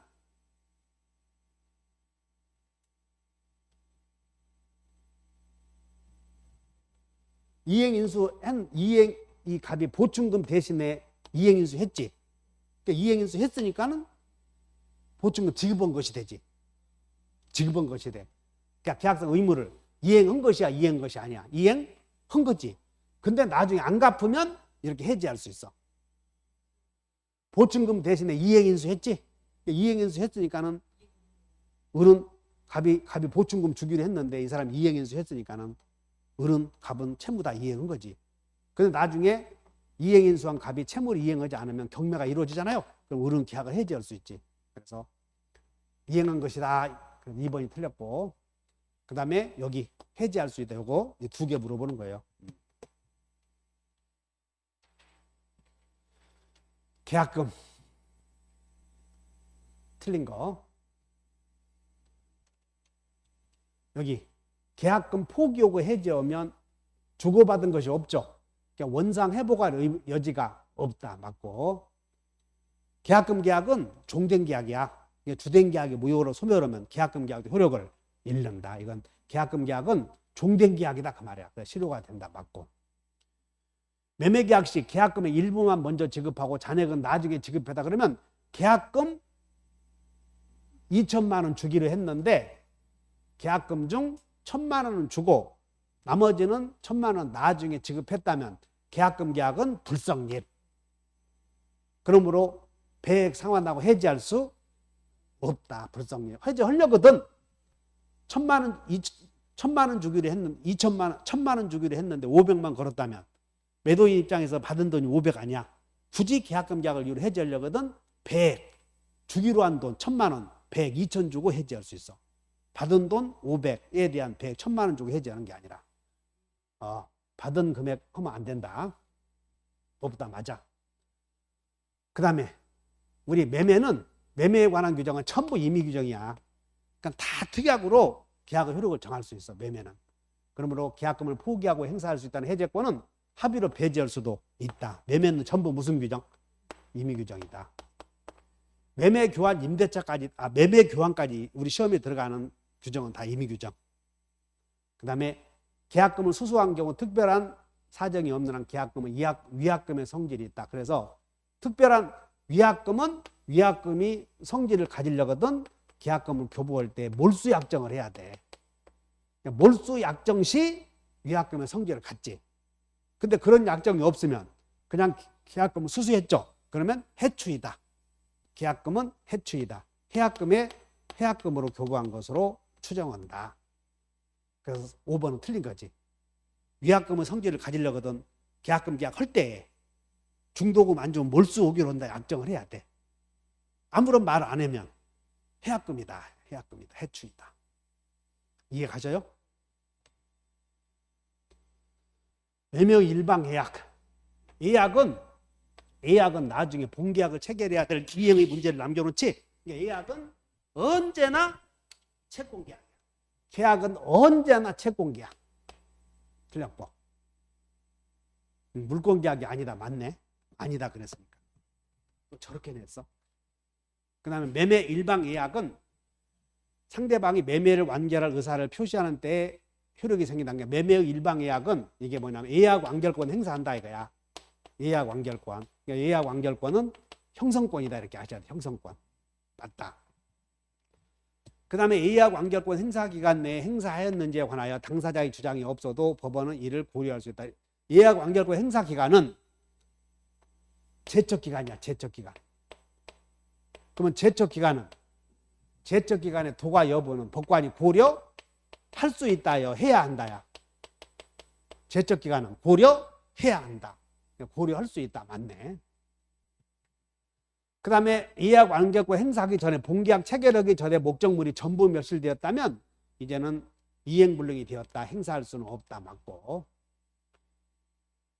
예약 완결권 당사자가 약정하지 않으면 형성권은 계약으로 정함이 없으면 법률의 규정이 없으면 10년이다. 이렇게 예약이 성립한 때로부터 10년 내에 행사해야 된다. 그래서 5년 내에 틀렸네요.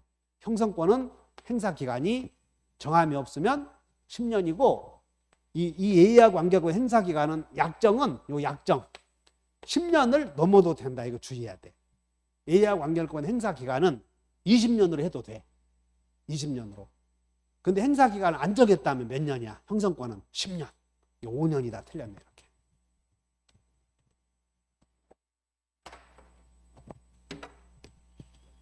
자, 이어서 이행지체. 채무불이행에는 이행지체와 이행불능이 있죠. 최고 반드시 일정 기간을 정해서 최고해야 하는 것은 아니다. 빨리 돈 가져오느라 이것도 최고라는 거야. 매수인이 매매대금 제때 안 냈어. 그러면 샘이야, 너 20일까지 가져오느라 이것만 최고가 아니고 야 빨리 매매대금 가져오느라 이것도 최고다. 계약의 해제는 손해배상의 청구에 영향을 주지 않는다. 맞고. 당사자 일방이 정기행위를 일정한 시기에 이행하지 않는다. 꽃배달 12시까지 꽃배달이 도착하지 않으면 바로 계약이 해제되는 거예요. 해제해야 소멸하는 거예요. 바로 그러면 틀려. 바로 그러면. 그래서 해제하지 않으면 상대방은 최고를 하고 최고 없이 아니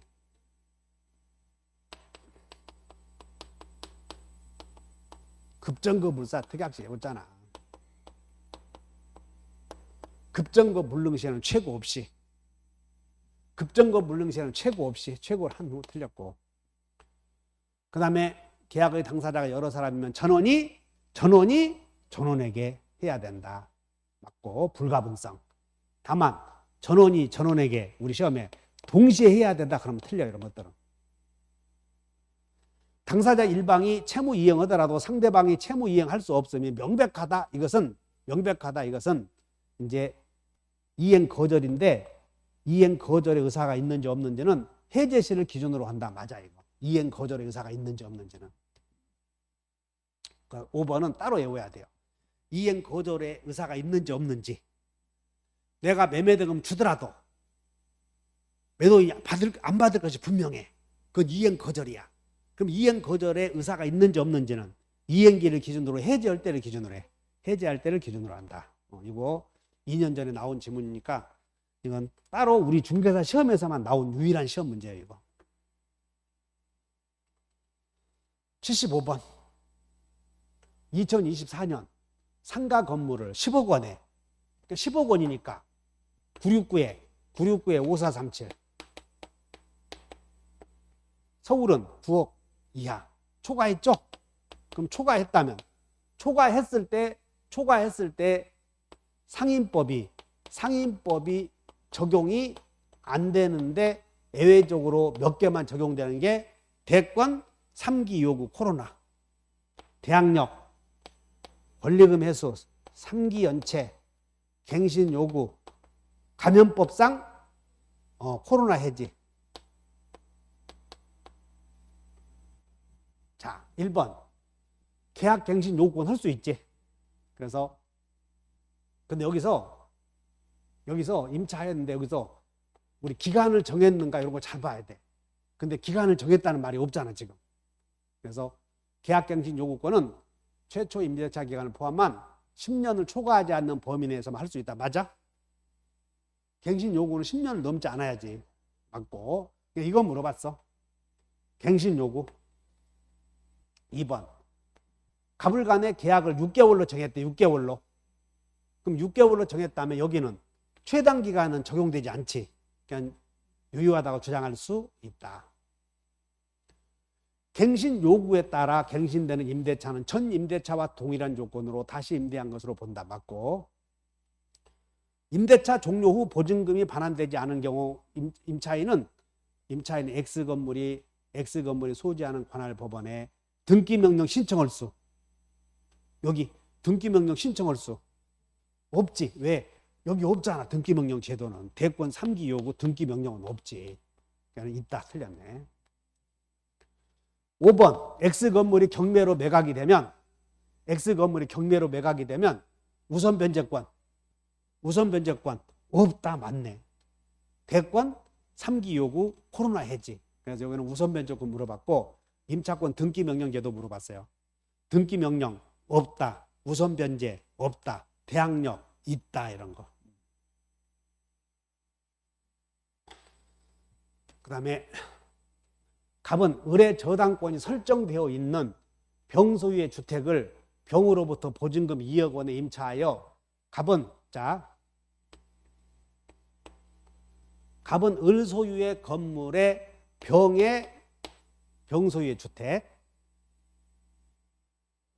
병소유의 주택을 임차했는데 거기에 을의 못이 있어서 저당권. 그러니까는 대항력을 갖추었다면 임차인은 주택 임차인은 대항력 있느냐 없느냐. 저당권이 있으니까 대항력 없는. 저당권이 없으면 대항력 있는. 아무리 대항력권 갖추고 확정일자 받았어도 자기보다 선순위 저당권이 있으면 경매에서 소멸하니까 경락인에게 대항할 수 없는. 우선 변제권은 있는. 확정일자 받았으니까. 1번. 그런데 그 후에 정이 X주택 여기 봐. 그 후에 정이 저당권 취득해서 경매했대. 그럼 이 건물은 누가 경매하든 모든 저당권 소멸하면서, 그러니까 저당권은 누가 경매하든 소멸한다. 그럼 임차인의 운명을 봐야 돼. 선순위 저당권이 있었지. 그러니까 대항력 없는. 소멸한다. 2번 갑은 경락인 무에 보증금 받을 때까지 경락인에게 대항할 수 없다. 대항력 없으니까 여기는. 임차인은 지금 대항력이 있느냐 없느냐. 여기니까 경락인에게 대항할 수 없다 해야지. 그래서 2번이 틀렸잖아. 따라서 경락인이 임대인이 되는 것은 병의 지위를 숨기지 않는다 해야지. 4번 갑이 적법한 배당 요구를 했대. 확정일자에 기해서 대항력, 확정일자에 기해서 배당 요구하면 저당권이 먼저, 임차인이 먼저 이렇게 받아가지. 그래 따라서 갑이 적법한 배당 요구를 했다. 을보다도 2억 원, 만약에 1억 5천 이하라면 1억 5천 이하 6,500까지는 먼저 받을 수 있는 소액 임차인은. 근데 2억이잖아요. 여기 2억은 최우선 변제 돼야 안 돼요? 안 되지. 그래서 이건 최우선 변제가 안 되니까 을보다 우선 변제 받을 수 없다. 다만 여기 정보다 우선 변제 받을 수는 있다. 자, 대항력 확정일자 받았다. 그러면 이 사람은 대항력 없는, 우선 변제권 있는. 확정일자 받으면 우선 변제권 있으니까. 이해하셨어요?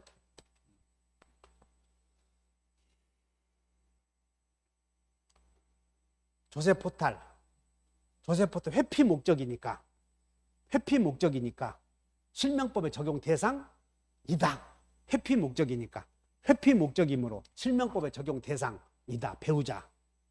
그러면 배우자와 했지? 그러니까 유효야 무효야? 배우자와 했으니까. 원래 배우자와 했으면 유효. 그런데 탈법의 목적이 있잖아요. 무효. 그래서 갑의 토지를 을에게 명의신탁을 하고 을명의로 이렇게 이전 등기를 마쳤지.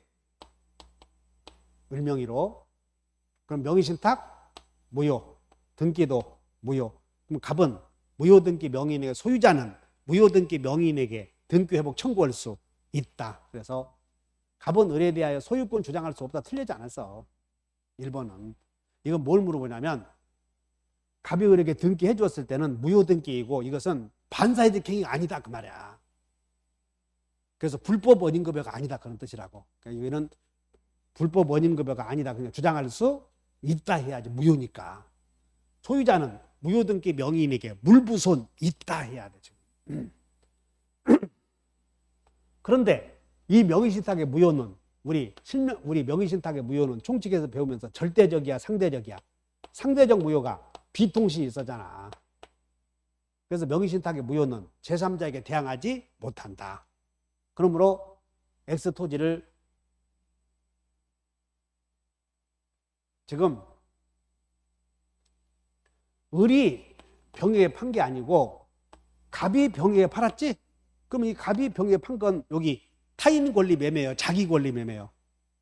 자기 권리 매매죠. 그냥 타인의 권리의 매매라고 할 수 없다. 이거 아주 중요한 거예요, 이거. 지금 갑이 을에게 명의신탁을 해서 등기했을 때 갑의 것 아니야. 그냥 자기 소유 물건이니까 타인의 권리의 매매라고 할 수 없다. 맞고. 그 다음에 정이 토지를 불법 점유하는 경우, 정이 이 토지의 정이 갑의 이름으로 을의 이름으로 등기가 되어 있고, 그 다음에 정이 불법 점유하는 경우 소유권은 갑에게 있잖아요. 그래서 을은 소유권이 없지. 직접 없다. 을은 직접 정에 대하여 소유물 반환 청구 행사할 수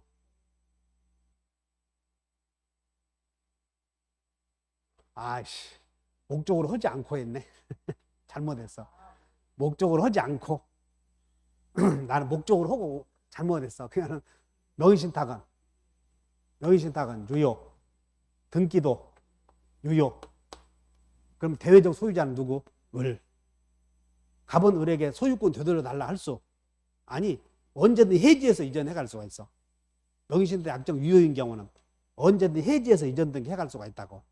그렇기 때문에 내부적으로는 누구 소유야? 갑. 밖에서 봤을 때는 을. 그래서 제3자가 침해가 있으면 물청은 수탁자가 하는 거지. 그래서 을은 직접 정에게 소유물 반환 청구할 수 있다. 맞고.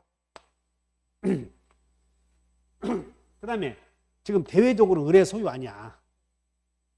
그래서 제3자가 나타나면 제3자는 언제나 권리 취득하는데 병이 적극 하다 나오면 반사일으켜이야. 언제 어디서든. 그래서 을병 사이의 계약은 반사일으켜이로서 무효이다. 맞고. 5번 병이 을과의 매매계약에 따라 을과 매매계약에 따라 이렇게 등기를 마친 경우 이 사람은 제3자는 언제나 권리를 취득한다. 왜? 대외적으로는 수탁자 것이니까. 그래서 명의신탁이 유효이든 명의신탁이 무효이든 수탁자와 거래한 제3자는 선의하게 할 것 없이 권리를 취득한다. 이게 공통점이야. 명의신탁 유효이든 무효이든 제3자는 언제나 권리를 취득한다. 무효인 경우에도 소유권은 갑에게 있고 명의신탁이 유효인 경우에도 내부적으로는 갑에게 있어. 수탁자의 점유는 타주 점유. 내부적으로는 직분알고 공수초. 그래서 갑은 을에게 소유권 주장할 수 있어. 그래서 언제든 해지해서 이전 등기 해올 수 있다. 아시면 돼. 여기는 그냥 유효니까. 유효. 아니 유효니까 이건 갑의 것이니까. 갑의 것 자기 권리 매매지. 내부적으로는 자기 거라고 하지 않았어. 그냥 타인 권리 매매가 아니다. 이렇게 봐. 요약집 한번 보실래요? 요약집 페이지 몇 페이지에 있느냐면 타인의 권리 매매라 해서 여기는 타인의 권리 매매 여기 페이지 136페이지에 여기 보면 타인의 권리의 매매 해당 여부 여기 거기에 왼쪽에 타인의 권리에 매매에 해당하지 않는 경우가 미등기 취득자의 매매, 그 다음에 명의신탁자의 매매, 종중이 매매하면 타인 권리 매매가 아니다. 이런 것들 두 개 외워놔야 돼. 미등기 취득자의 매매, 명의신탁자의 매매는 타인의 권리의 매매가 이 시험에 우리 두 군데서 나온 두 군데서.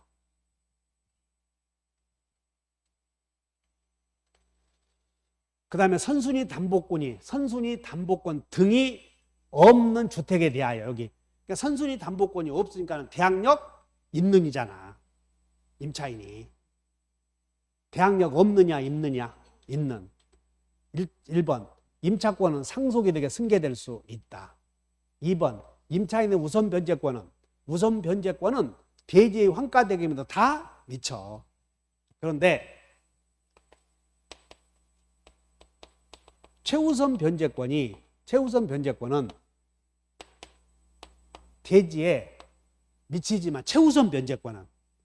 근데 후는 미치지 않아. 후는. 이게 언제냐면 자, 을의 토지에 갑이 저당권이 있고 저당권이 있는 토지에 을이 건물을 신축을 해.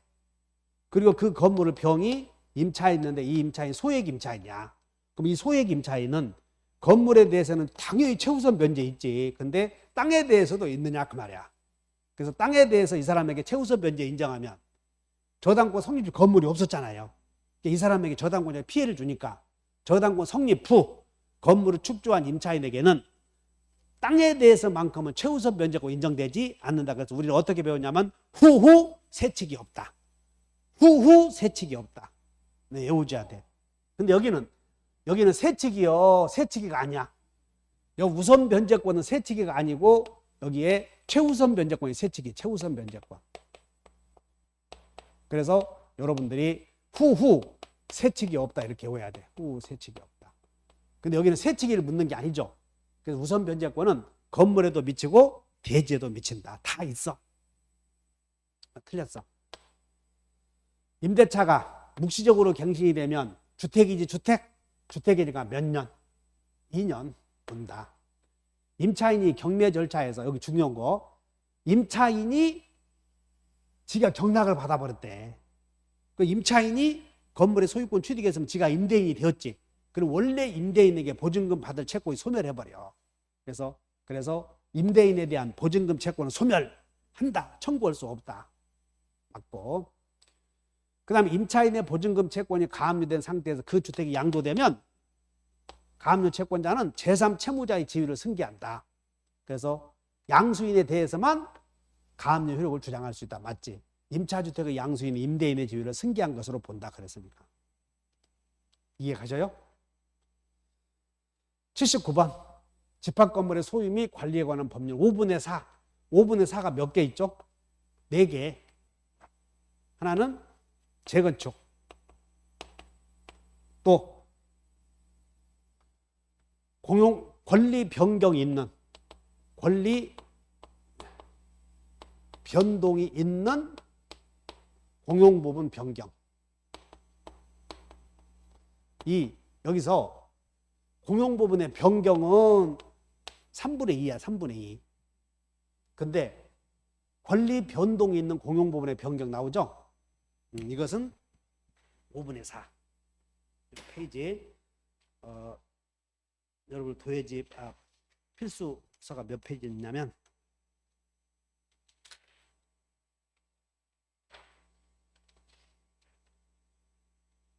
165페이지. 여러분 165페이지 있어. 그래서 165페이지 5분의 4에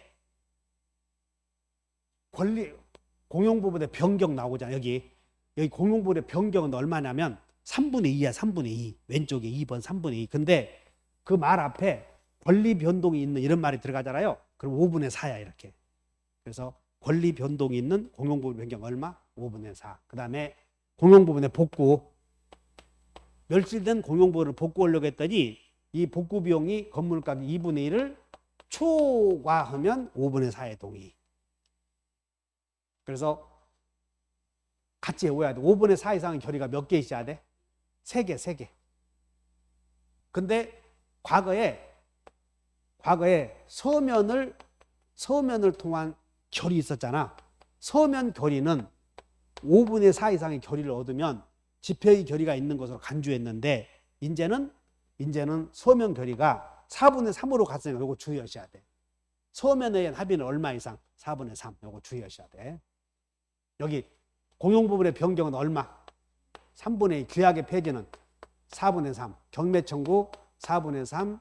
재건축 결의 5분의 4. 전유 부분의 사용금지 청구 4분의 3. 이건 4분의 3.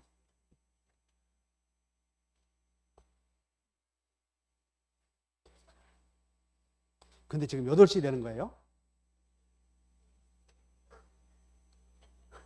가분을에게 빌려준 100만 원을 1000만 원을 담보하기 위하여 을소유 시가 1억 원에 가등기를 하였다. 가등기 담보권. 첫째, 우리가 빚진 사람과 등기 말소는 동시행이야. 빚을 먼저 갚아야 돼. 항상 우리는 빚과 등기 말소는 빚이 먼저 갚아야 돼. 빚이. 그래서 여기 변제와 등기 말소는 동시행 관계가 아니다. 이렇게 가담법에서도.